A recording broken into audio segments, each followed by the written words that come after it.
السلام عليكم ورحمة الله وبركاته.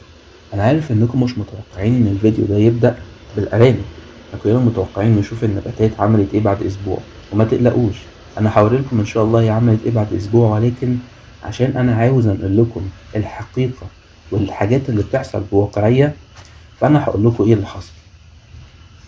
دلوقتي الأرانب أنا سايبهم هنا بقالهم حوالي أسبوع. رجعت وأنا في اعتقادي إن هم هيكونوا متغطيين بالمشمع، ولكن للأسف مكانوش متغطيين بالمشمع لأن الناس هنا كانت مشغولة جدا.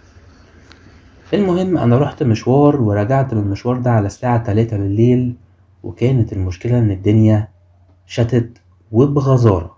المشكلة كمان إن هي شتت على الأرانب وكلهم اتبلوا.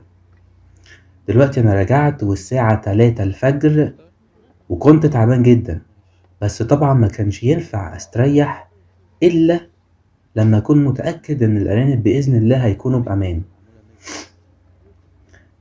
طيب أنا دلوقتي عندي مشكلة وهي الشتا، وعشان أحل المشكلة دي لازم أولا أمنع إن الشتا يوصل لهم تاني لأن كانت الدنيا لسه بتشتي.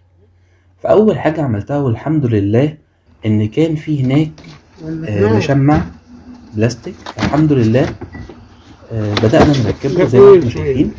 تعالوا نشوف كده، ده يجي هناك. طيب دي طويلة شوية. تعالوا نشوف ده هناك.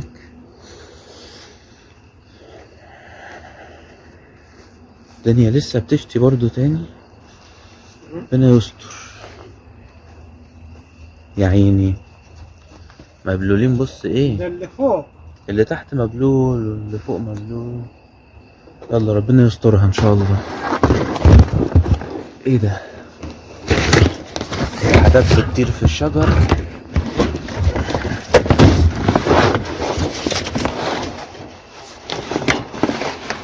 ده حلو ده. انا عملته من عندي، عملته من عندك.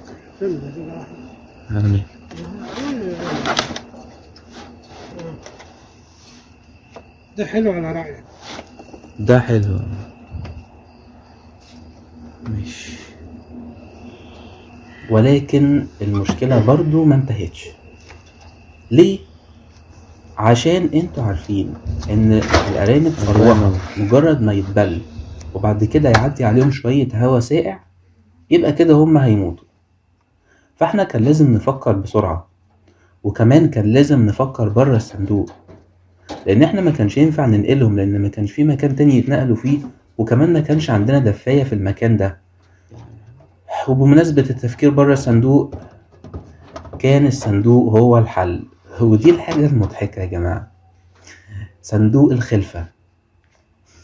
بعد ما فكرت كده الوهلة لقيت ان صندوق الخلفة ده بيبقى مقفول من الاربع اتجاهات، مفيش غير حتة واحدة بس هي المفتوحة منه، فبكده هو ممكن يعزلهم تماما، ولو هما دخلوا جوه هيمنع الهواء. وبكده بدأنا ان احنا نركب صناديق الخلفة لكلهم، سواء كان ذكورة او نتايات او صغيرين او وكمان انا شفت ان حتى لو صندوق الخلفة اتركب برضو مش كفاية لان هو حديد والحديد ساقع. وهنا قلنا نحط جوه صندوق الخلفة ده شوية قش او اي مادة تقدر ان هي تدفيهم، وحطينا شوية قش فعلا جوه الصندوق ده.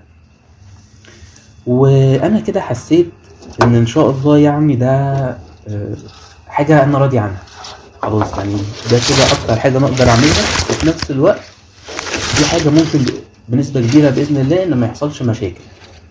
طبعا أنا كده هخش أنام، وطبعا هسيبهم في رعاية الله، وبكرة إن شاء الله هطمن عليهم وهطمنكوا عليهم، وبعد كده هطمنكوا على النباتات اللي عندنا. حبيت أمنتج الفيديو ده وأنزله الأول عشان تبقوا متابعيننا خطوة بخطوة، وكمان عشان أنا مش عايز منتجة الفيديوهات تطول. أنا بإذن الله دلوقتي هبدأ أمنتج على طول في الفيديو بتاع النباتات، وعلى فكرة هتتفاجئوا بالنتيجة. وبكده يكون فيديو النهاردة خلص، وممكن النهاردة تلاقوا فيديو تاني نازل. والسلام عليكم ورحمة الله وبركاته.